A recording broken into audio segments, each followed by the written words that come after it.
دوستو، ایک بادشاہ نے ایک دن اس خواہش کا اظہار کیا کہ محل میں اتنے سارے عقل مندوں کے ساتھ ایک بیوقوف کو بھی ہونا چاہیے جو کہ سب کے لیے تفریح کا باعث ہو۔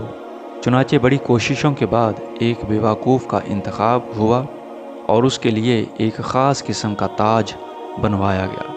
بادشاہ اس سے روزانہ چند ایک سوالات پوچھتا اور بیوقوف کے جوابات سن کر بادشاہ اور درباری خوب ہنستے۔ وقت گزرتا گیا اور ایک دن بادشاہ سخت بیمار ہو گیا، یہاں تک کہ طبیبوں نے جواب دے دیا۔ بادشاہ نے اپنی تکلیف دور کرنے کے لیے اپنا آخری وقت بیوقوف کے ساتھ گزارنے کا فیصلہ کیا اور اس کو طلب کر کے کہا کہ آج تم سوال کرو، میں جواب دیتا ہوں۔ بیوقوف نے سوال کیا، آپ اپنی موت کے بعد کہاں تشریف لے جائیں گے؟ بادشاہ نے جواب دیا، اپنے مالک کے پاس۔ بیوقوف کا اگلا سوال تھا، آپ وہاں کتنے دن رہیں گے؟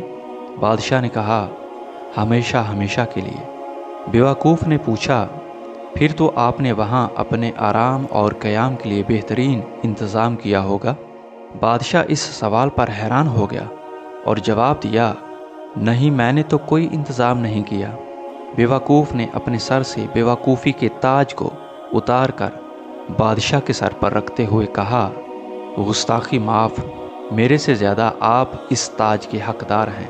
جہاں رہنا نہیں تھا وہاں اتنی بڑی سلطنت، اور جہاں ہمیشہ کے لیے رہنا ہوگا وہاں کے لیے کچھ بھی نہیں کیا۔ اور دوستو، سیکھنے کے لیے اچھی بات جہاں سے ملے سیکھنی چاہیے۔ ملتے ہیں پھر کسی نئے ویڈیو کے ساتھ۔ اپنے دوست محمد شفیق کو اجازت دیجیے۔ اللہ حافظ۔